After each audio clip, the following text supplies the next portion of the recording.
I don't know that I can. See, I have free will over some things and not over others. Okay. Someone can see me and say, that person needs help in this way and has the free will to help me.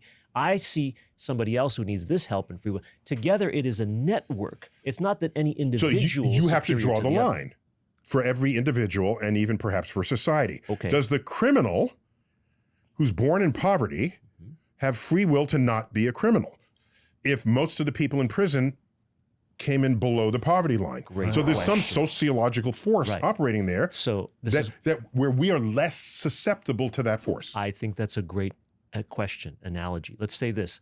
Say those folks who have been branded criminals by our society are incarcerated. Yes. We can then, who were fortunate enough not to face those same circumstances, who are not incarcerated, can look at these incarcerated people and instead of saying we must keep them away from society, welcome them back. So that's called restorative justice. Yeah, that's and what you're that's a talking free about. will example of the exercise of free will Of society. toward individuals who may not have had the options, had the life experience to recover from a bombed joke. I saw an old movie Yeah. where there's a guy who was a junkie. Yeah. Right? And he needed help. But they said, no, the cops came and arrested him because he was a junkie. Right. Today, you wouldn't do that. Right. You would say the person needs help. They need, right. Therapy. Even if that person Treatment. had robbed somebody, that person needs treatment.